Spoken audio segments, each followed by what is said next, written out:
Hoje nós vamos dar seguimento aos nossos estudos e hoje é a nossa sexta reunião e hoje vamos estudar a introdução e o capítulo 1, no caso desta obra, é Investigação sobre a Mente Humana segundo os Princípios do Senso Comum, Thomas Reid. Na reunião passada, a Aimee deu o prefácio e a dedicatória do livro, ou seja, a introdução dessa obra. Nós já estamos, então, na segunda linha de estudos desse nosso semestre, que é a epistemologia do senso comum em Reid, para comparar com o problema do ceticismo em Hume, que a gente estudou na primeira parte da nossa atual jornada de estudos. Hoje a gente vai estudar o capítulo 1, eu vou apresentar. Mas antes de começar, vou fazer uma oração para introduzir a reunião. Bom, Senhor, nós viemos te pedir a sua graça, a sua misericórdia e iluminação para a gente poder realizar essa reunião segundo a sua vontade, que a gente possa aqui hoje conhecer, aprender mais, ter uma mente capacitada para compreender verdadeiramente o conhecimento, mas também ter o bom juízo daquilo que a gente aprender, segundo a sua verdade. Ilumine a nossa mente e nos auxilie nesta manhã. Em nome de Jesus, amém. Bom,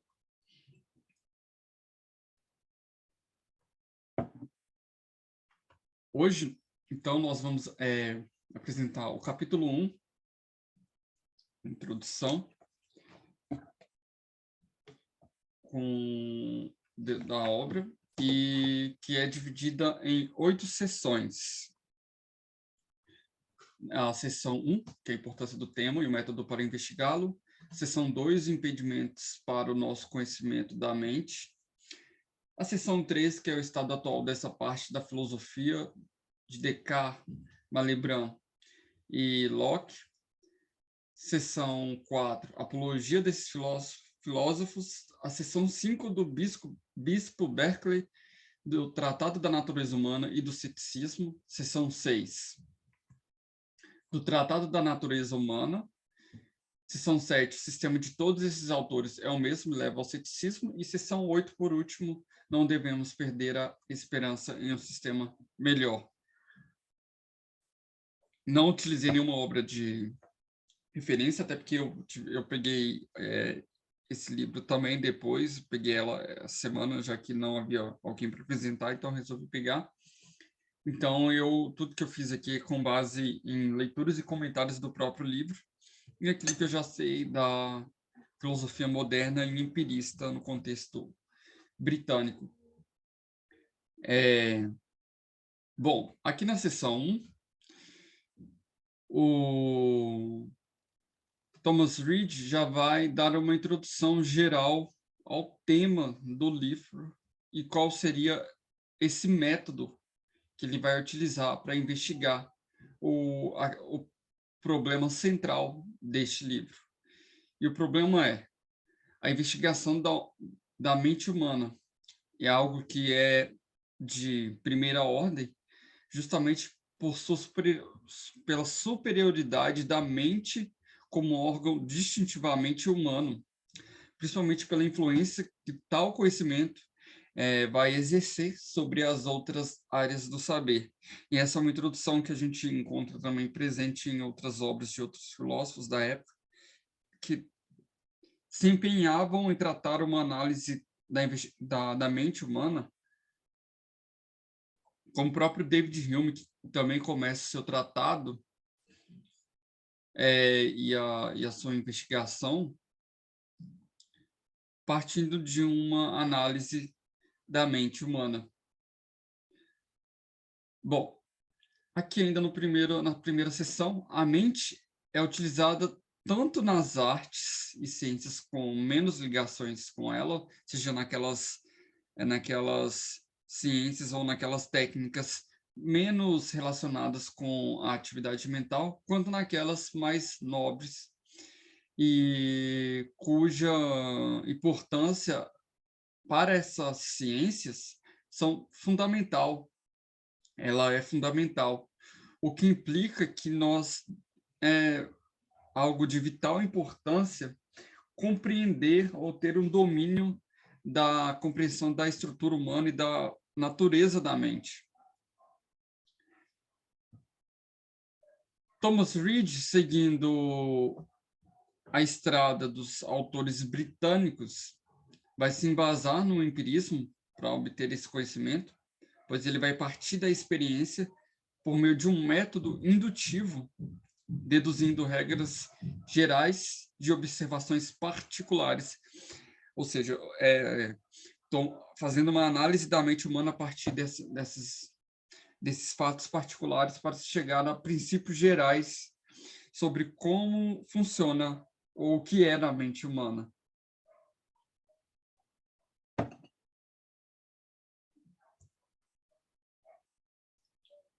Portanto, o senso comum embasa tanto, ele vai, comentando sobre o senso comum como um método, como um fundamento para o saber, esse senso comum embasa tanto o método científico de cientistas como Newton, quanto as descobertas de um homem comum. Ou seja, tanto o indivíduo que descobriu o fogo, ou um indivíduo que descobriu que o frio congela a água e que o calor transforma em vapor, partiu desse mesmo senso comum quanto o cientista que vai deduzir as leis gravitacionais, por exemplo. É o mesmo fundamento, o senso comum. Sem o senso comum, ou por meio de uma outra base fundacional para o conhecimento, a filosofia certamente irá errar em seu objetivo, então, segundo Thomas Reid. Portanto, tendo em mente o senso comum como fundamento para o saber, nós precisamos oferecer uma interpretação justa da natureza e da realidade, que se adeque tanto àquilo que é expresso pela própria realidade, pela própria natureza, compreendendo como uma adição ou um acréscimo aquilo que vai além dela e compreendendo como algo que não tem autoridade, ou seja, nós devemos nos ater aos princípios e à própria realidade para a obtenção do conhecimento a partir do senso comum. Teorias. Tendo em mente isso, Thomas Reid já vai se referenciar naquilo que circulava em sua época, as teorias filosóficas e científicas de seu período, que analisavam a mente humana e a natureza, tendo em mente que elas, em sua maioria, se fundamentavam sobre perspectivas e teorias dedutivas a partir da teoria das ideias de Descartes, levando o conhecimento ao ceticismo. Portanto, Thomas Reid vai investigar essa teoria, a teoria das ideias, tentando entender por esse problema do ceticismo que estava circulando na época quanto ao conhecimento.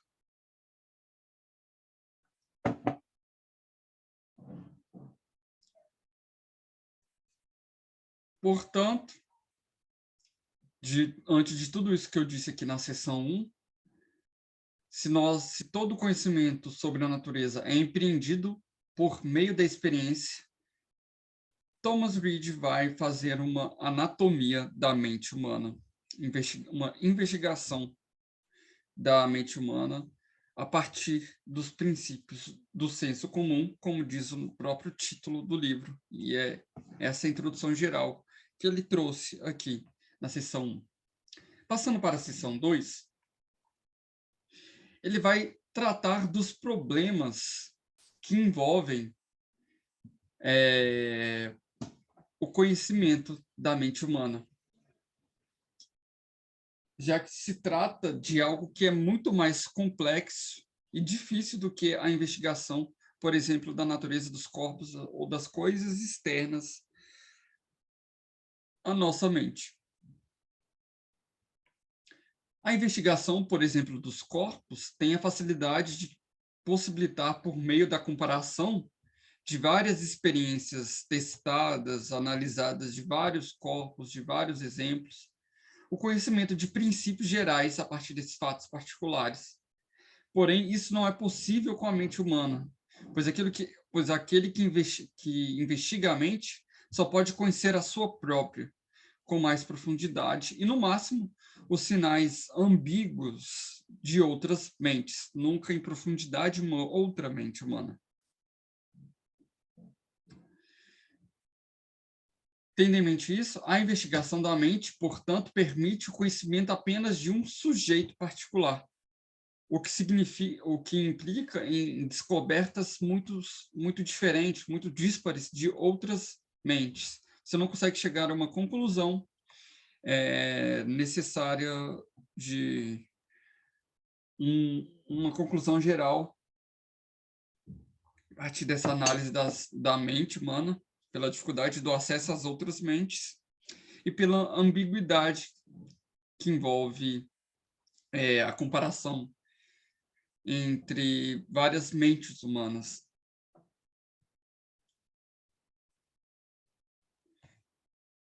Das capacidades que o ser humano possui, algumas são compartilhadas com os animais, como aquelas que são necessárias para a preservação do indivíduo ou continuação da espécie. Mas existem outras que são compartilhadas apenas pelos indivíduos da espécie humana. E isto são esses poderes da mente, as capacidades da mente, capacidades estas que dão uma dignidade ao homem. E são justamente essas capacidades que Thomas Reid quer investigar, tendo a complexidade desse tema presente pela dificuldade da análise de outras mentes. E, nesse sentido, Thomas Reid vai entender que o ser humano possui tanto uma dimensão animal quanto racional e moral, tendo em mente que ele compartilha características com os animais e com outras espécies, mas existe algo dentro dele que só existe nele, que é essa dimensão racional e aquilo que advém dessa característica racional, que é sua moralidade, o fato de ele criar cultura, e outras características aí que provêm de sua racionalidade.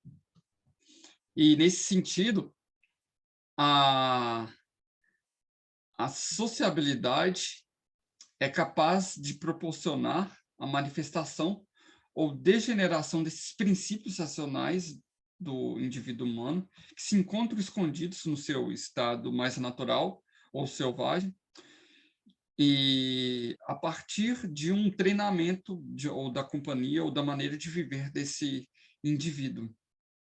O que proporciona, dessa forma, uma certa variedade da espécie humana, quanto à forma que ele vai manifestar, né, os princípios racionais, o que torna o tema muito mais complexo, por causa dessa diversidade.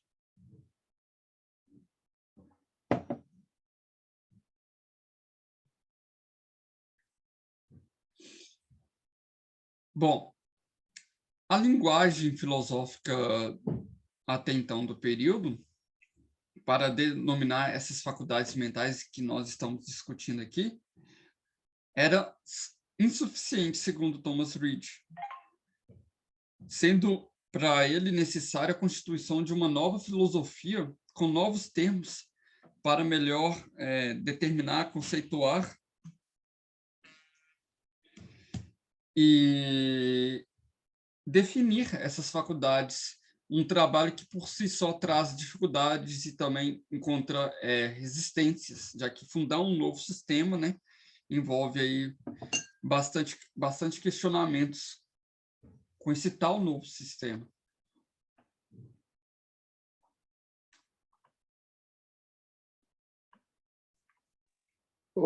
Tiago, Pode falar, ele. eu não sei se vocês viram, mas eu conheço esse livro. O David Hume, ele procurava fazer desconstruindo o pensamento cristão e sem empirismo, porque ele não sabia o que é que tinha, por exemplo, as regiões cerebrais, os efeitos de umas com as outras, e o que entende-se hoje, a produção da mente, né? A partir disso, em seu contexto com o que ocorre do lado de fora, digamos assim, do corpo humano. E ele foi um dos maiores defensores do empirismo. Só que, ironicamente, para formular a teoria dele sobre a mente humana, ele foi imaginacionista. Ele usou da imaginação em alguns aspectos. Somente isso. Muito obrigado. Falou do David Hume, né? Isso. Porque Ah, este livro foi escrito em resposta a ele, né? isso. Ele, não só ele, né? Ele vai citar vários filósofos, o Hume e vários outros autores da tradição britânica, mas todos eles, o problema central que vai citar, que eu já vou citar aqui, referenciar, está se fundamentando na teoria das ideias de Descartes, segundo o Thomas Reid. Enfim, continuando, se as percepções originais da mente humana fossem simples e puras, um homem reflexível facilmente compreenderia essas percepções, essas ideias. O que não vem ao caso, pois há uma certa complexidade dessas ideias na mente, que são misturadas, compostas e decompostas por diversos hábitos, diversas associações e diversas abstrações, o que ainda envolve uma outra dificuldade para a análise da mente humana, sobre a dificuldade de traçar um mapa e mapear essas ideias por sua alta complexidade e pela sua não simplicidade. Bom, isso deriva também do fato de que a mente empreende atos por meio de instintos, hábitos, associações e outros princípios antes de que o indivíduo chegue a utilizar diretamente a razão. Por isso é difícil você voltar nesses passos que a razão empreende para chegar a uma ideia inicial de onde provém essas ideias e como elas operam. Talvez, segundo Thomas Reid, uma investigação científica da passagem de uma criança no início da sua vida até a vida adulta seria mais útil para explicar, né, os poderes da mente do que todos os sistemas filosóficos. Porém, isso não é possível, ou não era possível na época dele, o que, posteriormente, né, estudos neurocientíficos vão fazer. Mas, até o período, isso não era uma possibilidade, o que envolve novamente um grande problema, uma dificuldade, o que leva ao fato de que a reflexão era a única forma, né, de compreender como essas ideias funcionam, como a mente humana funciona. Portanto, a investigação da mente humana exige cuidado para que não seja fracassada por preconceitos, algo que pode ser denominado como a análise das faculdades humanas necessária para propor algum sistema justo da mente e da posterior enumeração dos poderes e leis da natureza humana, bem como de seus fenômenos. O que envolve, então, a importância dessa investigação, apesar de todas as suas dificuldades. Para isso, para investigar a mente humana, deve-se evitar qualquer tipo de imaginação e fantasia ou qualquer instinto de genialidade no âmbito dessa investigação, mas se ater aos princípios da ciência e da filosofia e da própria realidade, para que não se dê espaço para um tipo de imaginação e se chegue a falsear, né, o conhecimento sobre a mente humana. Passando para a seção 3, o estado atual dessa filosofia de Descartes, Malebranche e Locke. Aqui nesta seção, o Thomas Reid vai dar uma breve descrição de como se encontrava, né, o estado atual dessa parte da filosofia, ou seja, da filosofia, da investigação da mente humana, se referenciando em autores como o Descartes, contexto francês, e os autores aí da tradição britânica, como Malebranche e Locke. A filosofia da mente, segundo Reid, se encontrava num estado de pobreza e não encontrava os mesmos princípios de operações universais, tais como os da ciência, ou aquilo que estava ocorrendo no período, que era a Revolução Científica, né? Percebia-se uma escuridão quanto ao conhecimento da mente, e o fato era que, se não se fundamentasse o conhecimento da mente humana no senso comum, logo ia se chegar a um ceticismo absoluto para obter este conhecimento.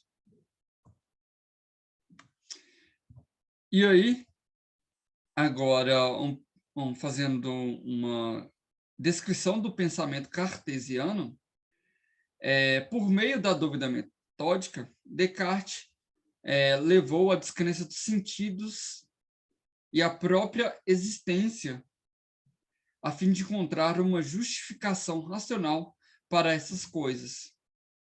Porém, segundo Reid, se ele encontrasse sucesso nesse empreendimento de levar tudo ao ceticismo para encontrar um conhecimento inabalável, para Reid, essa demonstração não houve efeito algum. Ao contrário, ela foi deplorável.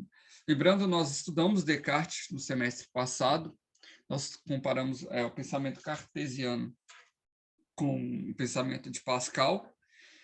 Aí, quem quiser também dar uma conferida nessas reuniões, o conteúdo está lá no canal do YouTube, para quem quiser conferir o que a gente estudou sobre Descartes. Mas, em suma, né, o Descartes ele operou uma dúvida radical, uma dúvida metódica e hiperbólica, duvidando de todas as coisas para encontrar um saber inabalável, um conhecimento certo, seguro e distinto sobre as coisas, até o fato de ele chegar ao conhecimento da resposta, né? E chegar àquela máxima filosófica do cogito ergo sum, penso, logo existo. Ou seja, ele fundamenta a existência do sujeito a partir do pensamento, da razão, e chega a fundamentar a existência de outras coisas também a partir da razão. E essa seria a teoria das ideias, segundo Thomas Reid.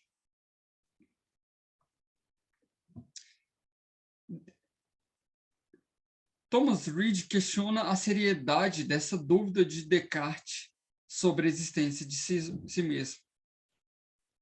O que leva ao Thomas Reid a não confirmar a hipótese de que o pensamento seja o fundamento da existência. Ou seja, já uma crítica frontal à teoria das ideias de Descartes. Porém, Descartes pode ter desejado provar não a existência a partir do pensamento, mas o sujeito do pensamento, ou de uma mente a partir do pensamento. A prova do sujeito pensante, né, da coisa pensante. Mas quem garante que a consciência não se engana acerca deste pensamento? E o homem já não confia em sua existência quanto em sua consciência, sem prová-lo racionalmente, ou seja, já não toma a existência, a sua própria existência e a existência de si mesmo como algo certo, antes de chegar a fundamentar isso a partir da razão, a como provar a razão sem existir. Reid, ainda questionando o fundamento lógico do sujeito em Descartes, não presume que o fato de o pensamento não existir sem uma mente é a prova da existência do sujeito. Mas a existência do sujeito já é algo de acesso imediato pela crença, pelo homem.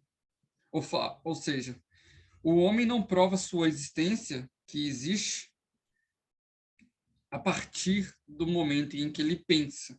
Mas o fato de ele existir, né, leva ele a pensar. Reid, ao considerar essa hipótese cartesiana de que o pensamento carece de um sujeito e, portanto, ele existe, indaga-se sobre a concepção de uma identidade sucessiva e imóvel em Locke, radicada a partir dessa hipótese. É aquela tese que o próprio Hume também vai levar dentro de suas ideias, a ideia de que se ele vai, ou o que Thomas Frisch está fazendo, né? Ele está radicando essa hipótese a partir dessa hipótese da teoria das ideias de Descartes, essa noção de John Locke, dessa identidade que consiste né, na consciência, né? Uma identidade que consiste na consciência do sujeito. Aqui, ó. Locke, ao considerar a identidade como consciência, está afirmando que a consciência é lembrança, e, portanto, que a identidade pessoal consiste na memória. E, na medida que a memória esquece de algo, a identidade pessoal se perde a esse respeito. Ou seja, se a identidade é fundada na consciência humana, e a consciência é nada mais do que lembrar-se de algo ou lembrar-se de fatos, se o sujeito lembra-se de um fato passado, por exemplo, que ele fez alguns anos atrás, logo ele tem consciência disso, ele lembra que ele fez, ele tem uma consciência de sua identidade a partir dessa lembrança. Mas se ele esquece disso, logo ele perde a sua identidade a esse respeito.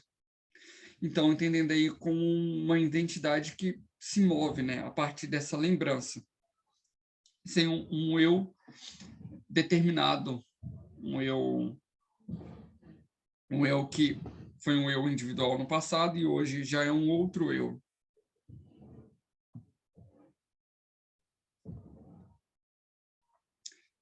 Descartes, Malebranche e Locke se empenharam, então, em provar a existência de um mundo material por argumentos lógicos e justamente um trabalho que fizeram sem encontrar sucesso algum. Ao invés de aceitarem a credulidade comum, do sujeito comum, de um indivíduo comum, eles creem apenas na razão e não conseguiram, assim, provar qualquer coisa que fosse além da consciência deles, segundo Thomas Reid. E é diante desse fato, desse problema, de fundamentar todo o conhecimento do sujeito, de si mesmo, da realidade, a partir dessa teoria das ideias, a partir das ideias, que Thomas Reid vai rejeitar essa orientação da filosofia e dessa filosofia e fundamentar o seu saber no senso comum. Passando agora para a seção 4, onde é a apologia desses filósofos. Apesar dessas críticas, Reid ele vai querer, né, ainda aprofundar mais ainda na compreensão desses argumentos desses filósofos e vai também elogiá-los por todo o progresso que eles trouxeram para o conhecimento, né? Principalmente diante o progresso que eles trouxeram diante do escolasticismo anterior, que, segundo Thomas Reid, atrasava o conhecimento, pelo fato de que esses autores situam o homem na estrada da experiência e da reflexão precisa.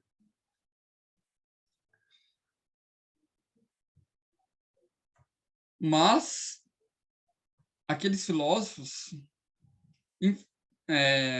infelizmente, eles ainda tentaram ampliar a jurisdição da mente para além de seus domínios, para além de seus territórios, questionando as regras do senso comum, o que, enfim, trouxe um problema para o fundamento do conhecimento desses autores. Mas a filosofia, ao contrário, não pode nada contra o senso comum, pois não é o senso comum que fundamenta a filosofia, não a filosofia fundamenta o conhecimento, o senso comum. Pois o senso comum não depende da filosofia. Ele opera sem a filosofia. Ele é o fundamento da filosofia, segundo Thomas Reid. E, como um problema desses autores, né, e que ele vai novamente referenciar, dizer, os filósofos dos últimos tempos de seu período pretenderam não vincular a filosofia e o senso comum, mas, ao contrário, lutaram contra o senso comum, uma tentativa que certamente não encontrou sucesso para o filósofo. Aqui na seção 5 do Bispo Berkeley, do Tratado da Natureza Humana e do Ceticismo, Reid agora vai considerar autores como Berkeley e David Hume, que é o Tratado aí da Natureza Humana, ao qual ele se referencia como o autor do Tratado da Natureza Humana, e também sobre o ceticismo. E, ao citar o argumento empirista de Berkeley, o empirismo idealista de Berkeley, de que não há existência de coisas materiais, mas há apenas espíritos e ideias captados pela percepção, ele vai tomar o mundo material, toda a realidade material, como falsa, fundados na mesma teoria estabelecida por Descartes, Malebranche e Locke. Esse aí seria o empirismo idealista, né, do Malebranche. A gente até escreveu um post sobre ele, sobre os autores da tradição empírica, no qual um dos autores que a gente citou seria o próprio Berkeley. Deixa eu ver se eu estou com ele aqui.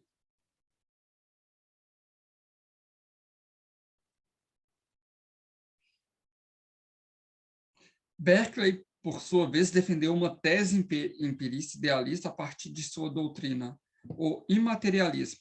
A tese nega a existência da realidade corpórea, que é reduzida a ideias impressas nos espíritos humanos, diretamente por Deus.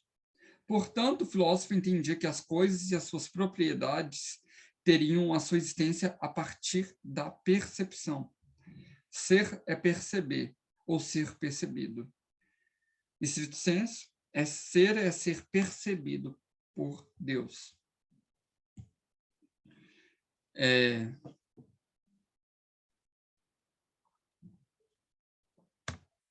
E quanto que Berkeley, amparado por sua própria religiosidade, nega o mundo material, Hume, ao contrário, sobre a mesma base filosófica, segundo Thomas Reid, essa mesma base filosófica da teoria das ideias, chega ao ceticismo e descrê no mundo dos espíritos, ou no mundo imaterial, considerando apenas as ideias e as impressões do homem, sem um sujeito.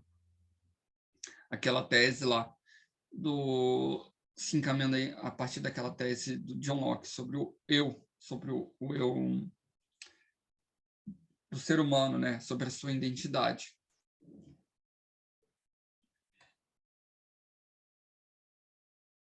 Ironicamente, no Tratado da Natureza Humana, a sua obra, que a gente estudou nas 3 primeiras reuniões deste semestre, Hume queria empreender um fundamento novo para a ciência a partir da investigação da natureza humana, que Thomas Reid também está trazendo agora. Mas, segundo Reid, ele chega ao ceticismo com ambas as coisas, tanto com a natureza humana, quanto ao saber, quanto à ciência, quanto ao fato de que é impossível conhecer a natureza humana, quanto à impossibilidade de um conhecimento necessário de uma ciência. Apesar do ceticismo de Hume, o mesmo, segundo Reid, não poderia viver sobre os mesmos princípios, deixando-os apenas para o campo da filosofia. Isto é, você pode ter um fundamento para o saber cético, você pode chegar a conclusões céticas para a filosofia e para a ciência e para o conhecimento, mas você não pode viver na vivência prática, na existência comum, sobre os mesmos princípios. Ou seja, se na filosofia você vira um cético, na vida comum você apela para o senso comum. Aí, citando o Pirro de Eleia, que foi o fundador do ceticismo, um autor do helenismo, na Antiguidade Tardia, e no caso do Pirro, era o ceticismo estava ligado mais como função terapêutica. Pirro levou o sistema à perfeição ao radicá-lo na existência por meio de uma noção do ceticismo como terapia para a alma, né? Logo, desconfiado dos sentidos, o Pirro não ousava mesmo proteger-se dos perigos, já que ele desconfiava de tudo, já que ele desconfiava dos seus próprios sentidos. Porém, ironicamente, ele era auxiliado ou protegido por seus amigos que não eram céticos, ou seja, ele podia dar graças a Deus pelo fato de que seus amigos não eram céticos, porque se ele sofria perigo, porque logo ele desconfiava da verdade do risco, por exemplo, iminente, sei lá, de um precipício, se ele podia ficar de frente para um precipício e cair, e ele não desconfiava disso, porque ele era um cético. O bom é que ele tinha amigos do lado que não eram para proteger ele mesmo. Ou seja, o ceticismo é impossível na vida prática e no senso comum, na realidade. O que apela para o fato de que, na realidade, a gente precisa do senso comum. O próprio tratado da natureza humana não mantinha profundamente esse caráter cético, e no final ele tinha que ceder para o senso comum. Embora a filosofia rejeite esses princípios do senso comum que governam a humanidade, a mesma, portanto, como eu disse, tem que ceder para eles na vida comum e deveria, né, tê-lo como base para o conhecimento, e não o senso comum ter como base a filosofia.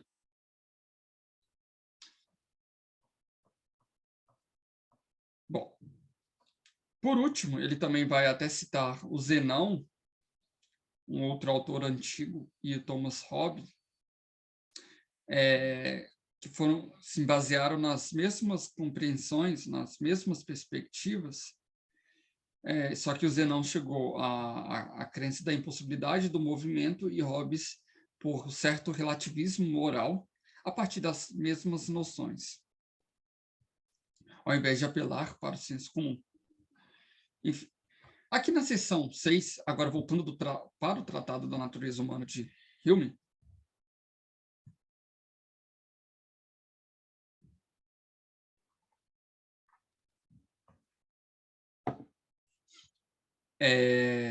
Reid, ele vai citar aqui o fato de que autores como, por exemplo, Descartes e Hobbes também trouxeram outros sistemas de natureza humana, além do próprio David Hume.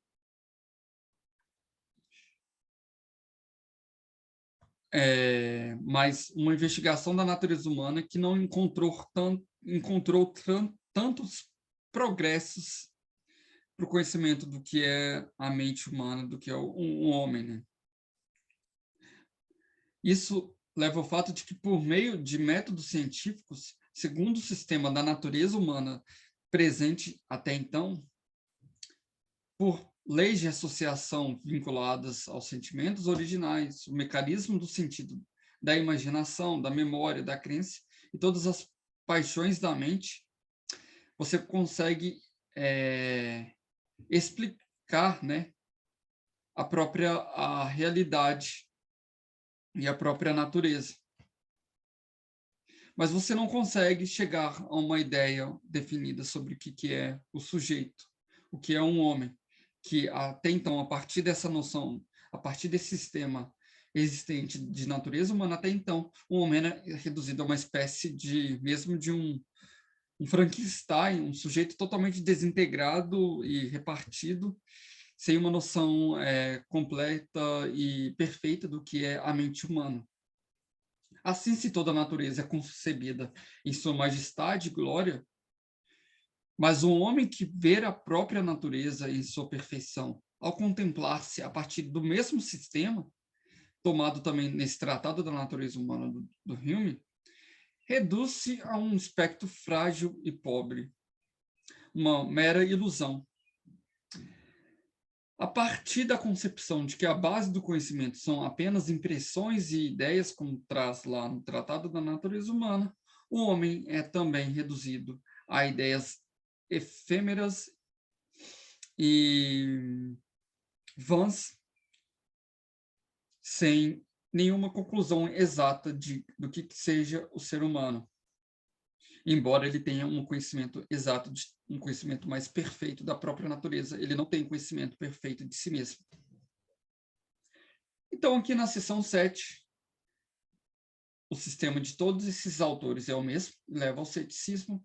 Aqui, Reid vai explicar, então, traçando um panorama geral, uma cronologia geral do estabelecimento desse ceticismo filosófico e passando por todos os autores. Pegando aí Descartes, que ao estabelecer as bases do conhecimento, viu-se dominado por esse ceticismo, mas ele lutou para estabelecer um alicerce seguro. Posteriormente, Malebranche e Locke se aprofundaram mais ainda em tal discussão,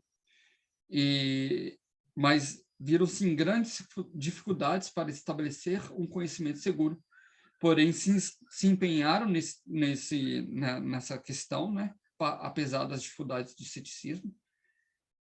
Mais à frente, Berkeley, posteriormente, já perdendo a esperança de manter tudo seguro, já renunciou o mundo material, cindindo o mundo material com o mundo espiritual e negando o mundo material.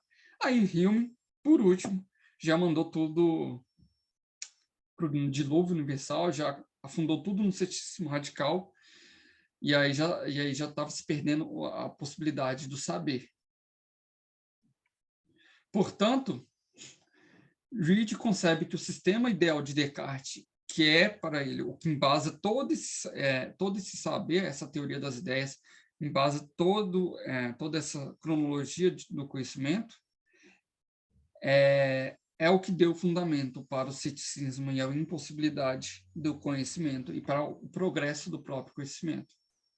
Então, aqui na seção 8, para concluir, ele vai dizer que não se deve perder a esperança de um sistema melhor, que apesar de todos esses filósofos terem falhado na fundação do sistema filosófico, não se deve a esperança de construir um sistema melhor para o conhecimento humano.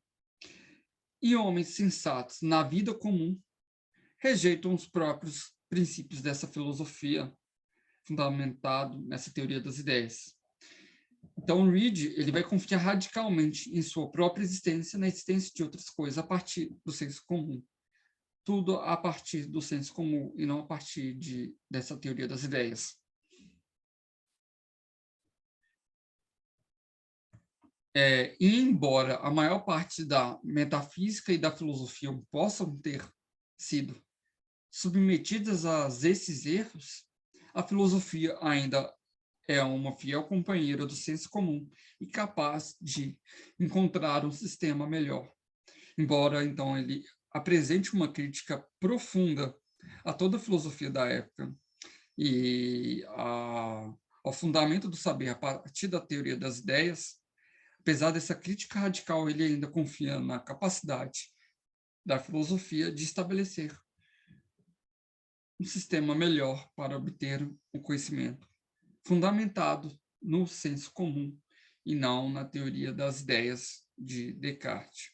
Enfim, era isso, um breve resumo da obra. Quem quiser perguntar, comentar, trazer suas próprias perspectivas, pode ficar aberto. Era isso mesmo que eu tinha para comentar, introduzir sobre o tema deste livro.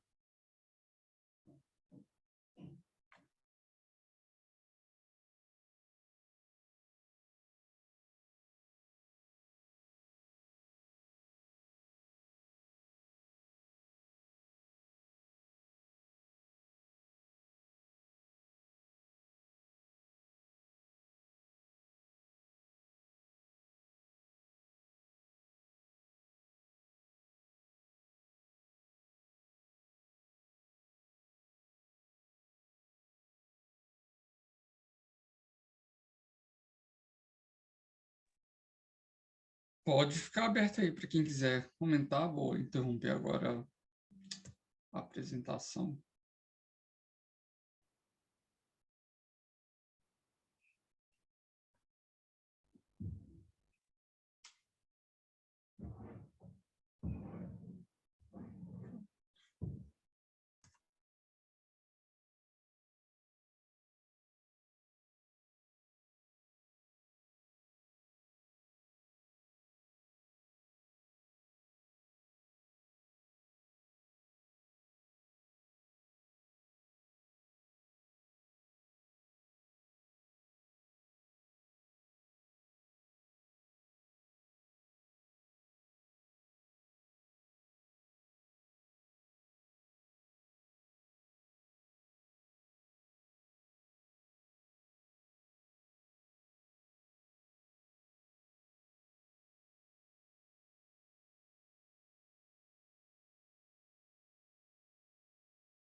Vamos lá.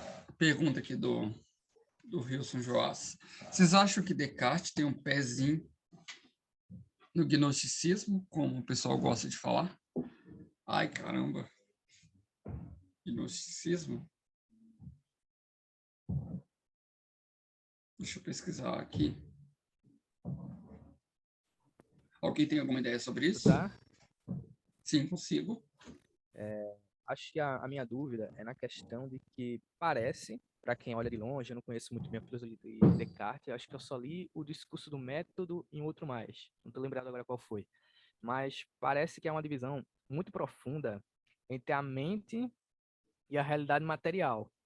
Então, quando o pessoal fala do gnosticismo, um dos efeitos do gnosticismo é atribuir a realidade material como algo mais negativo, como algo inferior, como algo, de certa forma, que precisa ser rejeitado. Então, quando o pessoal faz essa comparação na internet, o que me vem à mente é que Descartes, ao colocar a mente como aquilo que julga toda a realidade, coloca a realidade como secundária. Eu acho que o que o pessoal está falando vai por aí, mas era só uma dúvida mesmo que surgiu ao reler aqui o capítulo. Nossa, é uma questão interessante. Isso já nos lembra os estudos do semestre passado, em que a gente estudou alguns capítulos do discurso do método e da meditação na filosofia primeira de Descartes. Assim, não existe... É claro que o Descartes, ele critica, quer dizer, ele chega a um ceticismo, ele nega inicialmente o conhecimento da realidade sensível e das coisas pelo sentido, mas depois que ele chega ao fundamento do cogito, coisa pensante, do sujeito pensante, ele retoma ele retoma a realidade sensível a partir do fundamento desse eu pensante. Então, não existe um rompimento radical no sentido de uma negação das coisas empíricas, quase uma espécie de solipsismo. Mas pode ser que haja, sim, uma espécie, se for para comentar sobre o gnosticismo, há, sim, uma espécie disso, se a gente entender que, para o Descartes, realmente o pensamento tem uma dimensão superior às coisas sensíveis e à experiência. Tanto que a experiência não pode dar um fundamento para o saber, não pode dar um fundamento para a ciência. Você precisa da reflexão e da razão para isso. Então, certamente, há uma espécie de gnosticismo. Acho que poderia sim, mas eu teria que entender mais profundamente aí a questão do gnosticismo e a relação com Descartes. Enfim, alguém tem algum comentário sobre isso? Não, eu tenho outra pergunta. Posso fazer outra pergunta? Pode. Do Thiago, tem uma pergunta. Eu não consegui ler ainda o livro do Reed, mas me surgiu uma dúvida aqui agora. Quando eu li o capítulo do livro, eu já tinha ficado em dúvida em relação ao que ele queria dizer com o senso comum, né? Saber se era senso comum em questão, tipo, tem um conhecimento filosófico, científico, e tem o senso comum, sabe? O conhecimento que todo mundo tem. Geralmente, quando eu escuto a palavra senso comum, eu associo a essa ideia. Aí, quando você trouxe senso comum no outro sentido, eu fiquei meio confuso, mas acho que agora deu uma entendida. Mas eu tenho outra curiosidade. Nessa relação nesse sentido em que o Reed usa a palavra senso comum, dá para entender, ou será que ele também entende que o senso comum também pode ser entendido como as emoções? As emoções também fazem parte do senso comum? Então, eu acho que isso ele deve falar posteriormente nos próximos capítulos, porque aqui nesse capítulo ele não falou muito sobre isso, não. Pegando aqui, ó, introdução, que é o que eu li hoje, né? Aí no capítulo 2 do olfato, capítulo 3 do paladar, capítulo 4 da audição, capítulo 5 do tato, capítulo 6 da visão. Emoção, provavelmente com uma coisa ligada ao aspecto sensível, acho que ele deve falar isso posteriormente. Aqui, eu presumo que sim, porque o senso comum também está ligado com o sentido. É aquilo de caráter mais pré-teórico possível, né? Antes de uma reflexão filosófica sobre isso. Porque o senso comum não é filosofia, né? Mas a filosofia se fundamenta no senso comum. Mas eu acredito que sim, engloba as emoções. Eu acredito. Sim. É que é curioso, porque quando você fala no senso comum, no sentido, com sensações, dependendo do que ele quer dizer com sensações. Eu já vi muitas vezes referir sobre o sentido assim, mas não necessariamente está vinculado às emoções, mas só aquilo que é mesmo vinculado aos cinco sentidos, né? mas as emoções em si não eram muito controladas. Eu fiquei curioso porque o próprio Descartes ele desconsidera muito, né, isso. E depois, aí eu tenho um livro que eu sempre lembro quando eu falo de Descartes, eu lembro do livro do Erro de Descartes. Vocês conhecem, do Antônio Damasio? Você conhece? Não, pois não. Então, esse livro é um livro de um neurocientista chamado Antônio Damasio. Ele vai considerar que as emoções também têm o seu papel fundamental no ser humano como um todo, e que ele acusa o Descartes de erro por fato só de considerar somente a razão e desconsiderar as emoções. Ele vai contra-argumentar dizendo que não. Na própria personalidade, a constituição do ser, as emoções têm um papel fundamental. Aí, quando você falando sobre isso, sobre senso comum e tal, surgiu essa pequena dúvida. Entendi. Eu pesquisei aqui a obra. Deixa eu salvar ela aqui.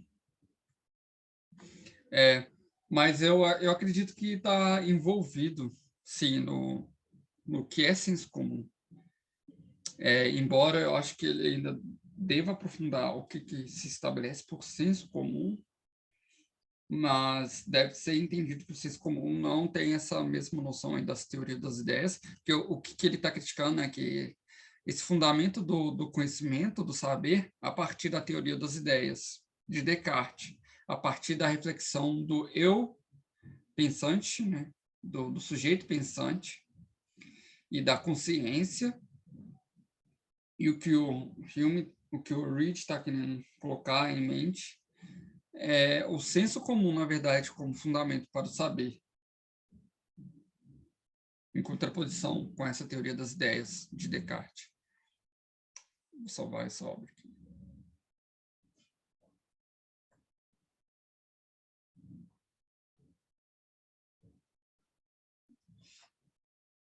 Algum outro comentário? Eu vou pesquisar também sobre essa questão do gnosticismo aqui. Acho que dá para fazer um paralelo, Tiago. Até parabéns pela apresentação.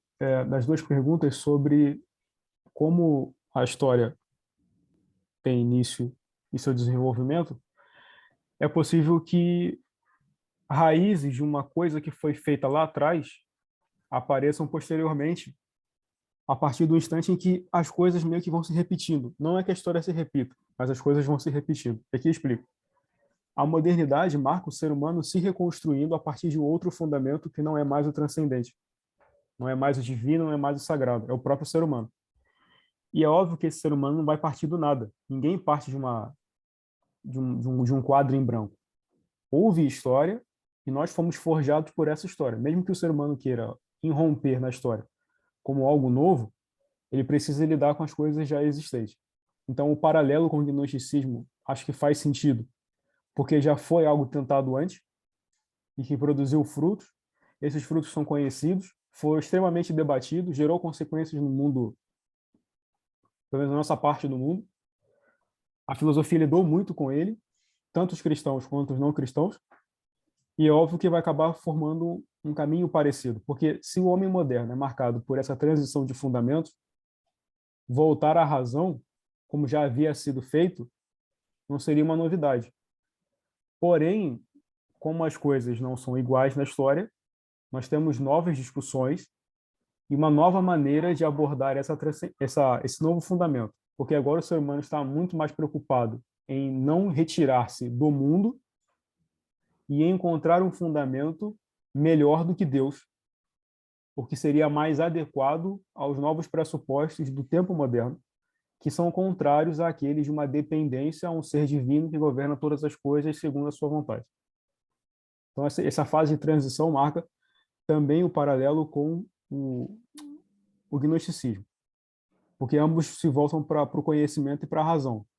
Porém, a nossa resposta é bem diferente por ser mais incisiva nessa razão. Não é a razão antiga, já discutida na filosofia grega clássica, e depois nas escolas que surgem. É mais radical, porque, de fato, nós estamos fazendo um planejamento de endeusar a razão e, a partir dela, reconstruir uma filosofia religiosa de natureza, aos poucos, vai se tornando secular e civil. Mas é um longo processo. E também sobre o que o Matheus comentou das emoções, de novo, a mesma coisa. Se esse ser humano está em reconstrução a partir de um novo fundamento, a discussão sobre as emoções vai ser menos impactante em Reed e nos seus contemporâneos do que é para nós hoje. Porque nós vivemos as consequências da supressão das emoções com a maneira de interagir com o mundo e obter conhecimento dele. Primeiramente, o Reed vai enfatizar a razão, porque é a discussão na sua época. Só que depois nós precisamos lidar com o fato de que as emoções também estão envolvidas no processo. Só que a nossa discussão sobre as emoções, o valor delas ainda presente, é consequência do esgotamento ou o exaurimento, vamos dizer assim, das discussões sobre o predomínio da razão na obtenção de conhecimento de si e do mundo, partindo de um novo fundamento. O ser humano é o capitão de sua própria alma, é o que dá significado ao universo, e é o ser humano quem vai encontrar o fundamento do mundo, seja em si mesmo, seja na razão, seja na sua vontade, seja no que for. Mas nós temos que tomar cuidado de que não precisamos ignorar as coincidências, mas entender as consequências de atos e eventos do passado sobre nós hoje. Então, a gente não vai inventar do nada. Parece? Parece porque ninguém surgiu no mundo agora. Nós não somos novos tipos de Adão e Eva que estão colocados no mundo e precisam descobrir as coisas a partir da experiência direta. Nós somos também consequência da experiência de outras pessoas que tomaram atitudes, pensaram a respeito da vida, desenvolveram filosofias, e nós precisamos lidar com elas. Acho que, do que você explicou, trouxe do livro, Tiago, a preocupação do Reed também é isso. Como ele não se afasta totalmente, ou não deixa de dialogar com o Hume, com o Berkeley, mas se preocupa em mostrar como eles tentaram reconstruir radicalmente a realidade e a conversa nossa, o ser humano, com a realidade, porém erraram porque ignoraram os compromissos que nós já tínhamos antes de chegar na realidade. Acho que esse é um caminho que o Reed faz, é muito interessante para todos nós, quando formos abordar quaisquer assuntos, é que todos nós precisamos identificar esses compromissos básicos que nós temos na vida antes de desenvolvermos qualquer raciocínio. Porque, por exemplo, ninguém vai desenvolver filosofia do nada. Primeiro, essa pessoa precisou ser alfabetizada. E ninguém coloca em dúvida o seu processo de alfabetização. Assim como o Reed é um tópico que eu acho muito interessante, como ele mostra uma falha estrutural do pensamento megalomaníaco, vamos dizer assim, do Hume. O Hume passa por vários compromissos, inclusive acreditar que as outras pessoas vão compreender a sua obra e vão conseguir criticá-la. Ele não sujeita esse ato à sua própria filosofia, porque ele não vai colocar que essas pessoas são meras impressões ou ideias, mas que elas vão compreender a obra tal como ele está apresentando. E mais importante do que a opinião delas é que elas conheçam que a obra dele é verdadeira. Só que para que isso aconteça, ele precisaria suspender as consequências da sua filosofia para que as pessoas pudessem avaliá-la e então verificar se concordam com ele ou não. Então, o Reed nos mostra que esse desejo humano de tentar restabelecer um fundamento a partir de alguma outra coisa que não seja o básico, e o básico são os nossos sentidos, a nossa experiência, sim, racional com o mundo, que é o chamado senso comum dele, é basicamente impossível. Não estou aqui só fazendo uma defesa de pressupostos. É algo talvez menos rebuscado do que os pressupostos, porque a própria ideia de que nós temos todos pressupostos antes de entrar no mundo já é um processo racional, já é uma reflexão.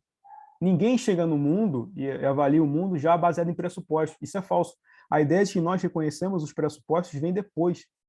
A experiência anterior é que nós precisamos confiar em nossos sentidos e em nossa interação com o mundo. E o Reed só quer isso. E talvez para nós falte esse ponto. E ao fazermos isso, é óbvio que nós vamos procurar referências que já existem. Então, assim, tem raízes ou traços do gnosticismo no pensamento do Hume? Tem. E o Reed, eu acho que identifica isso. Só que de uma maneira diferente. É como nós nos apropriamos do passado, tentamos reconstruir a história e os fundamentos, porém, no fim das contas, o que nós fazemos é uma espécie de coxa de retalhos. Ninguém vai pegar o tecido e fazer do nada. Nós sempre vamos ter que lidar com esses compromissos anteriores e lidar com filosofias anteriores. Isso vai gerar para nós uma nova coxa de retalhos. Ninguém foge disso. E talvez seja um dos pontos que o Reed melhor tenha apresentado até aqui, né? E depois ele vai desenvolver e a gente vai discutir isso posteriormente. Pedro, eu fiquei em dúvida, você falou gnosticismo no Hume, Também, mas como? Consegui, nele eu no achei, Hume, mas no Descartes, desculpa, é no Descartes, mas talvez possa pegar no Hume. Por que o acho Hume que no faz? Hume é muito difícil. Não é muito difícil, Thiago. Porque ele Depende. substitui... A gente viu o processo dele. Não viu como ele faz a sua avaliação? Sim, mas eu acho que é porque eu creio que um outro autor que seja mais gnóstico que o Hume, que é o Berkeley.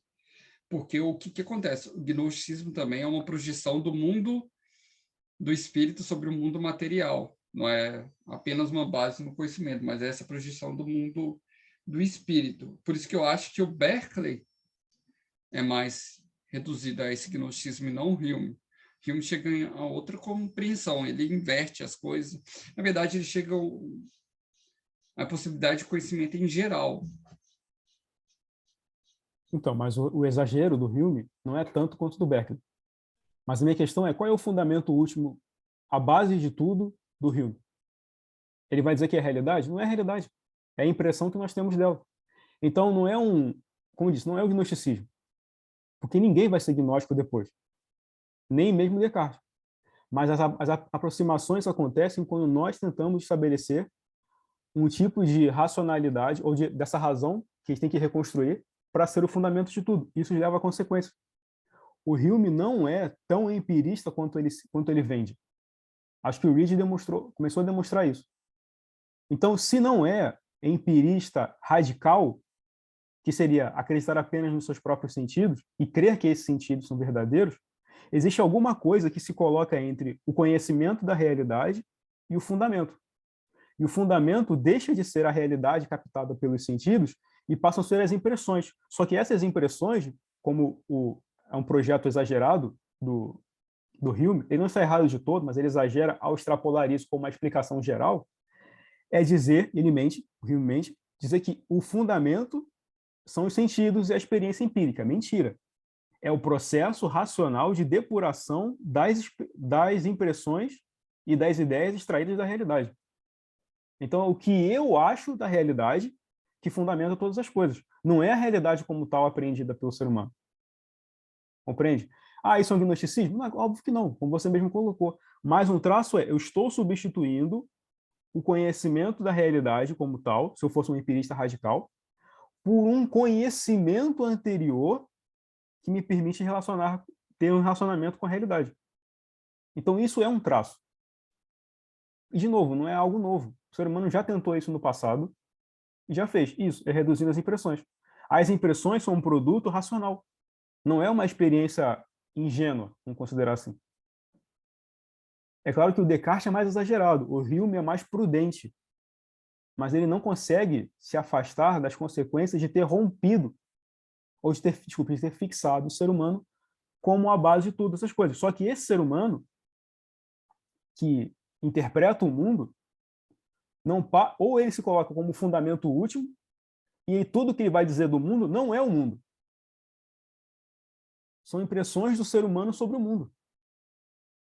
Então, veja, nós não nos apresentamos como aqueles que vão entender o mundo, como os verdadeiros conhecedores do mundo a parte de Deus.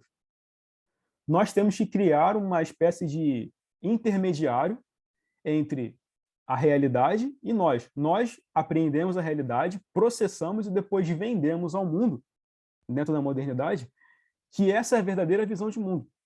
Aquilo que a nossa mente produz sobre a realidade.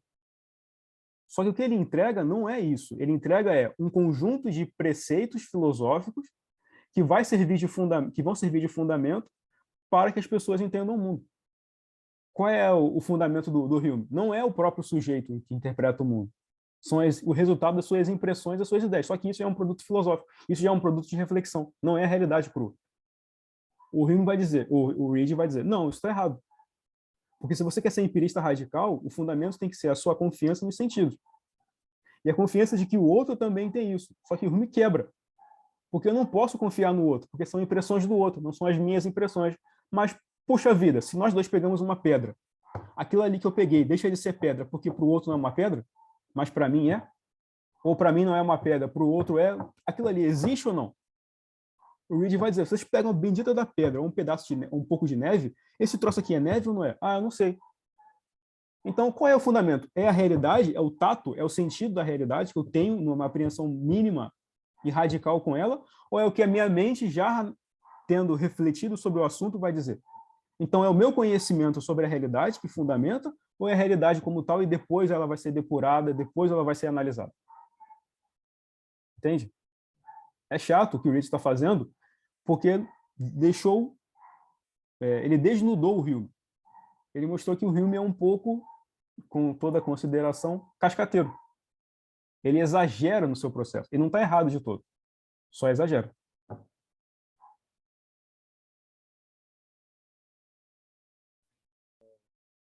Gostaria de fazer uma pequena intervenção aqui para aplaudir o Reid na forma como ele vai analisar as ideias tanto de Descartes, de Malebranche, de Hume, porque ele vai dizer que, mesmo sendo algo que ele discorda, por achar que eles foram longe demais na teoria deles, ele vai dizer, mas mesmo assim eles colocaram a gente no caminho certo.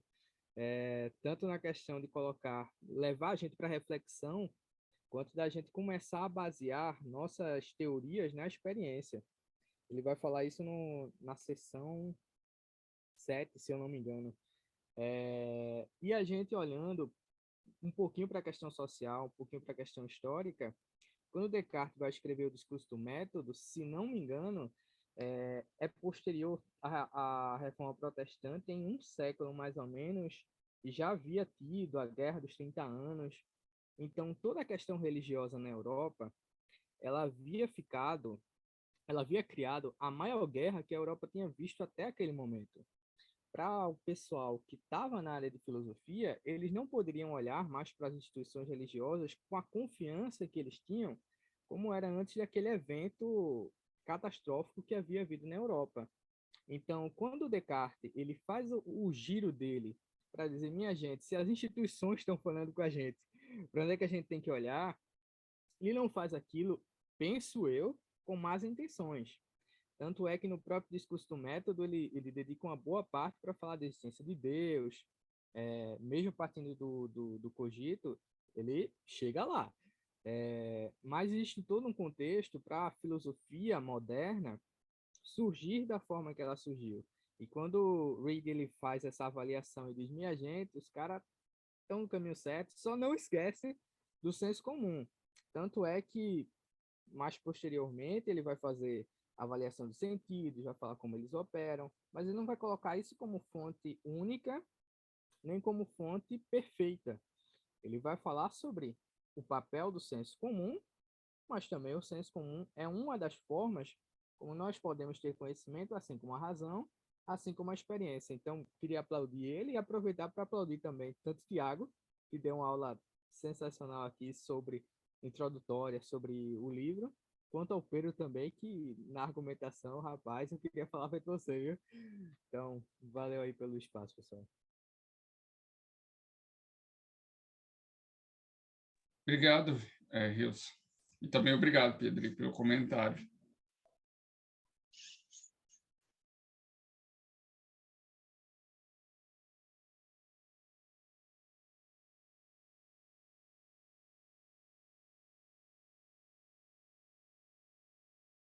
Interessante, porque o que o Pedro comentou também está ligado com o fato de que na modernidade, a questão do renascimento e do humanismo na modernidade, o homem surge com o fundamento do conhecimento.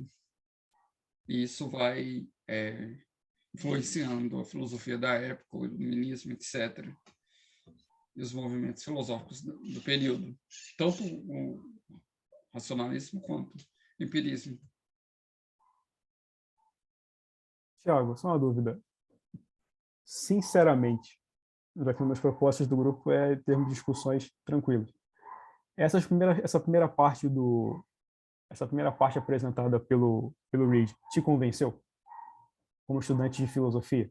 Até aqui, a explanação dele para você é convincente ou não? Seja sincero, a gente não está preocupado aqui ainda com tanto rigor assim, de não, se eu tomar uma posição aqui, eu vou estar defendendo certa figura. Não, uma conversa franca. Se você fosse um estudante e ele apresentasse como professor e fizesse essas críticas, para você, de 0 a 10, como você avalia? Convenceu ou não convenceu, ou você ainda está meio cabreiro com ele? Então, é um problema que eu investigo muito pouco, né, em epistemologia. Então, eu não posso falar nem convenceu e que nem não convenceu. Eu ainda tenho muito pouco conhecimento, assim, para falar sobre o tema. Eu achei, assim, é porque eu já estudei muito mais os autores que ele criticou do que ele. Então, eu preciso de mais bagagem para criticar eles, assim, porque eu já estudei muito mais, e aí, no Reed eu estou conhecendo agora, e pela leitura inicial ainda não deu um fundamento seguro para eu dizer que convenceu de todas as críticas contra os autores empiristas e racionalistas. Convenceu pelo fato, assim, eu acho que faz sentido essa questão, essa crítica contra os autores da época, essa mediação das ideias no conhecimento da realidade. Essa crítica faz sentido. Agora, o que eu ainda não compreendi profundamente é o que ele diz com senso comum, que eu acho que para mim ainda eu preciso entender melhor. Por isso que eu não convenceu, assim, porque eu não conheço tanto, assim, não sei o que ele está querendo dizer com senso comum direito ainda. Por quê?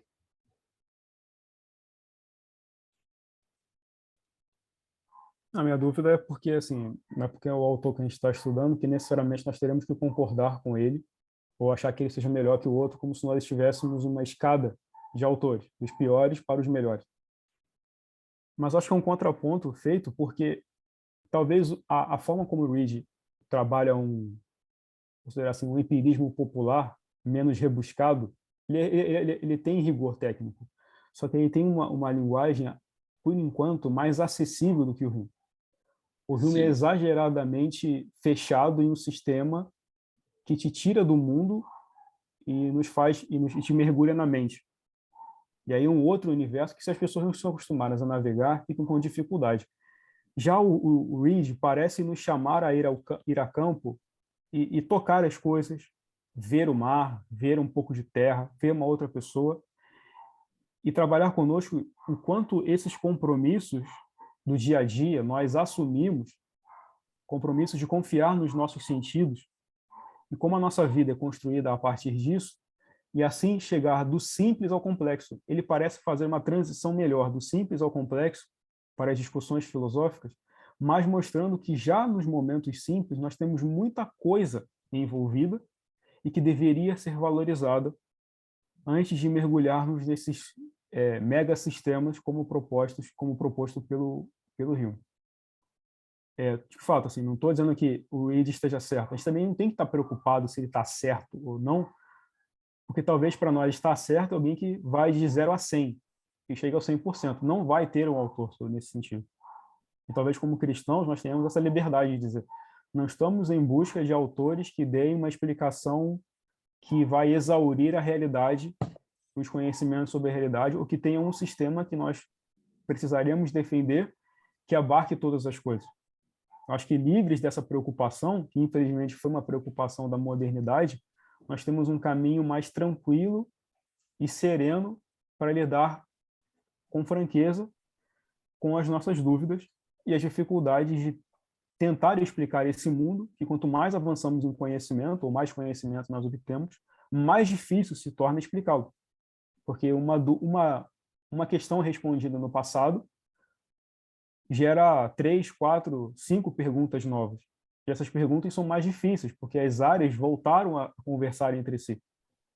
Quando essas áreas de conhecimento começam a dialogar e a produzir novas perguntas, fica mais difícil respondê-lo, porque a resposta precisa ser mais abrangente, mais complexa.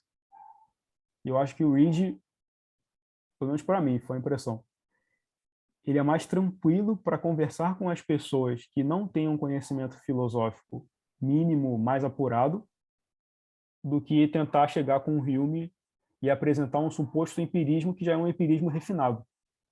Não é um empirismo bruto ainda. Pelo menos foi essa a impressão que eu tive. Talvez Entendi. entre conversar com outras pessoas sobre o assunto, talvez seja melhor começar pelo Reed e depois chegar ao Hume do que, embora não faça sentido, né? Já que o Reed critica o Hume. Aí ficaria meio estranho. Porém, na hora de um tipo de abordagem, talvez. Uma pessoa comum, sim, poderia dizer, né? É, é porque me parece também que o Reed, pela própria epistemologia do senso comum, ele está partindo com esse diálogo com o senso comum, né? Com a realidade comum. E isso é interessante, né? Porque a filosofia, muitas das vezes, ela foge para o campo do abstrato e também foge da realidade comum das pessoas. E é o que o Reed vai criticando aqui, né? Com toda essa filosofia, começa com Descartes, que se leva a um ceticismo acadêmico, filosófico, para ter o conhecimento, mas na realidade se opera no senso comum. Ou seja, você cinge a filosofia da realidade comum.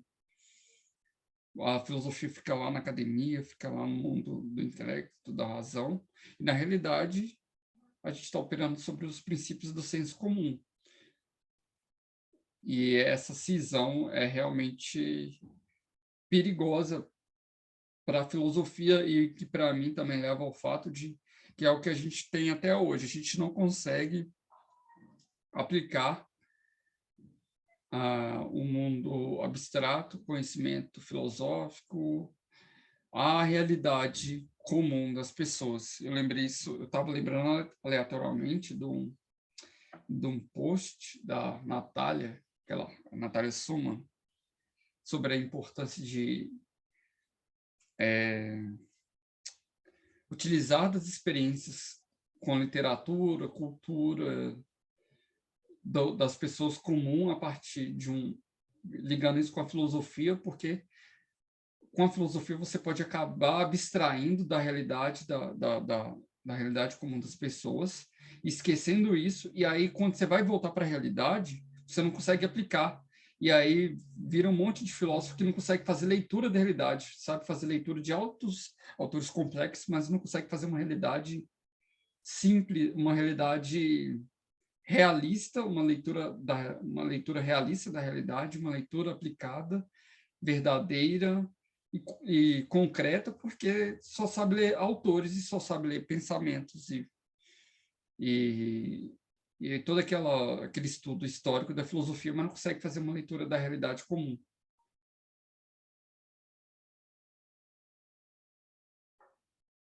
Eu acho que o Jefferson comentou alguma coisa, né? Desculpa, Risso.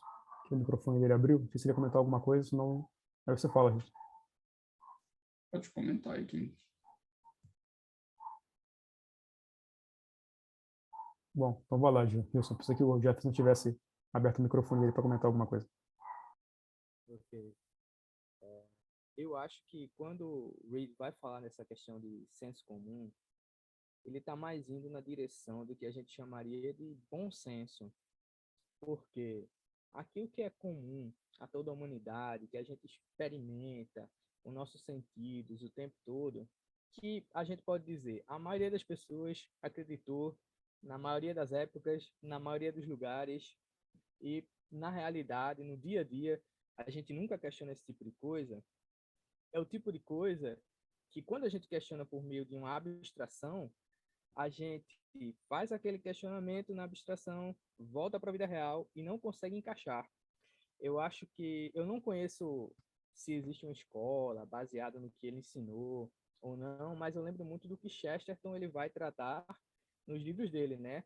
Da teologia do senso comum, de que quando Chesterton vai analisar as ideias de outros autores, ele vai muito naquele sentido de tá, você defendeu isso aqui, mas para onde é que a gente vai aplicar isso na vida real? E me lembra também da escola pressuposicionalista, né?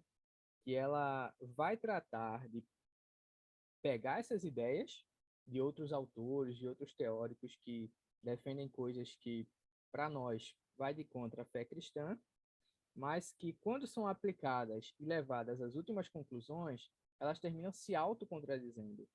Então, quando o Hume ele vai falar desse senso comum, eu acredito que ele está indo nesse caminho. Pelo menos foi isso que eu entendi, e eu não sabia que Plantinga dialogava com ele, mas bom saber, bom saber. Eu falei que eu acho, mas eu lembrei que a gente vai estudar isso. A gente vai, na última reunião, capítulo 7, o pecado e suas consequências cognitivas do livro Crença Cristã Balizada do Alvin Plantinga. A gente vai estudar onde ele vai se referir ao Thomas Reid, e quem vai apresentar vai ser até um cara do Invisible College. Só pegando o que o Wilson comentou, é tomarmos o cuidado de praticarmos um exagero, porque o pressuposicionalismo eu particularmente adoto, mas ele já é o refinamento de experiências anteriores. Então, quando ele se torna um método que é aplicado, nós vamos identificar os pressupostos reconhecidos, mas a identificação dos pressupostos já é uma atividade extremamente racional. E o que o Reid está tentando focar é anterior. Inevitavelmente, ele teria que lidar com esses pressupostos, que são pressupostos comuns, como você bem colocou. O que valida? O que valida não é o poder do meu argumento. Não é uma questão de validade argumentativa. É de atestação prática. Se eu pego fogo, eu coloco a mão no fogo e vou me queimar, isso não vale só para mim, não é uma impressão que eu tenho, não é uma ideia minha, ou porque o meu raciocínio elabora. O fogo queima, coloco a mão no fogo, logo vou me queimar. Não é por isso. Tudo isso é consequência de experiências anteriores. Essas experiências são simples, reconhecidas no mundo inteiro. Mas nós dissemos, isso aí são pressupostos assumidos. Calma lá, vai com calma. A ideia dos pressupostos já é uma racionalização. Então, já é uma tarefa de pegar essas experiências, contrapor as diferentes explicações para as experiências, e aí voltarmos à realidade, já impactados tanto pela experiência direta, quanto pelas reflexões sobre ela, e então tentarmos reexplicar o assunto. E aí é que nós vamos identificar os pressuposicionalismos.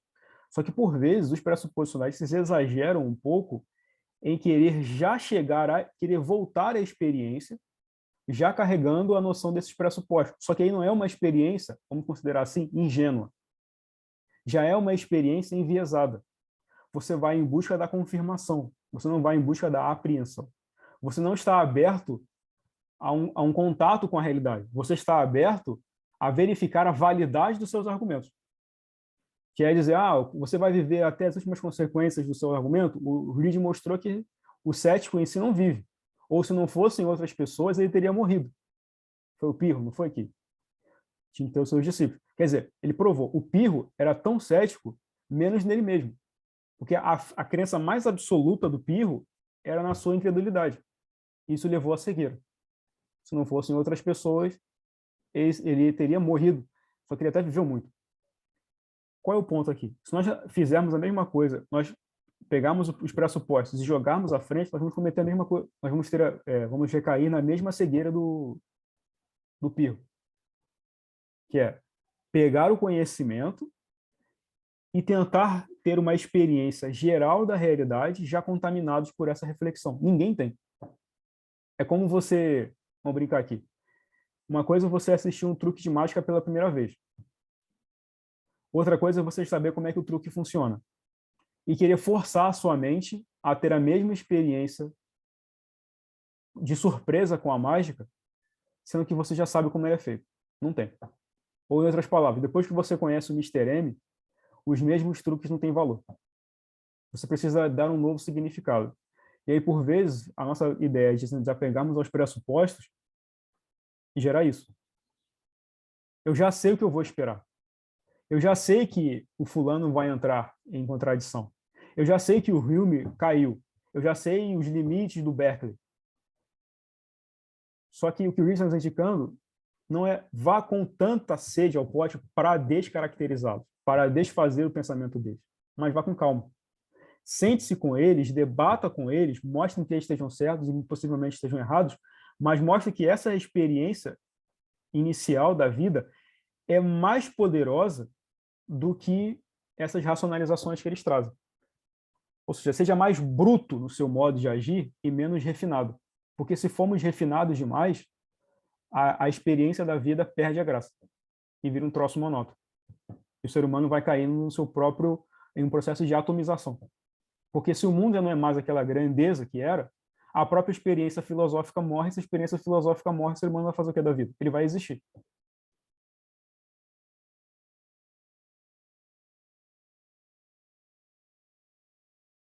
Muito bom, Pedro. Alguém tem mais algum comentário?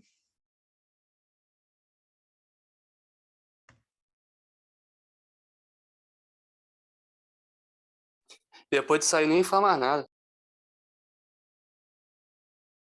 Eu fiquei bastante reflexivo também com esse último comentário do Pedro. Eu vim aqui para plantar discórdia. Vocês são pacificadores, eu sou da discordância. Quero forçar vocês a cumprir o mandamento diante de Deus. Você é capaz de amar o próximo? Quero ver. Bom. Me ame, né?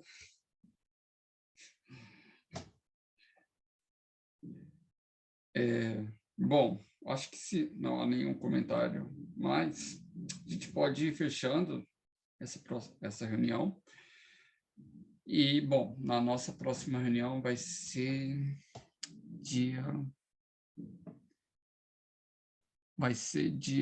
29 de outubro, sobre o capítulo 2 do Olfato, sobre a mesma obra, né? Eu creio que não tem ninguém para apresentar, e nós estamos precisando de gente para completar 3 capítulos de obras. Deixa eu ver aqui quais que faltam ainda. A próxima reunião não tem, e a gente precisa, porque eu não vou poder pegar de novo. Então, a próxima reunião a gente precisa de alguém para apresentar, e a 9ª reunião também. Então, são apenas 2 reuniões aqui agora que está faltando gente. Apenas 12. Então, apenas 2 pessoas nós estamos precisando para apresentar os próximos capítulos. E é basicamente o que eu fiz hoje. Eu não usei nenhum comentador, apenas expus o resumo do livro. E aí eu trouxe hoje o que eu basicamente li, né, do capítulo. Então, a gente precisa de 2 pessoas aí para apresentar uma para a próxima reunião. Se alguém pudesse oferecer, por favor, ajuda a gente aí. Que basicamente as nossas reuniões atualmente a gente está fazendo esse modelo de leitura de livros. Então a gente traz o problema, traz o livro, traz o conteúdo, coloca lá na bibliografia e alguém apresenta as leituras para que a gente possa discutir depois. Enfim, até a nossa próxima reunião, no dia 29 de outubro. Daqui 2 semanas. Fique com Deus. Bom fim de semana para vocês.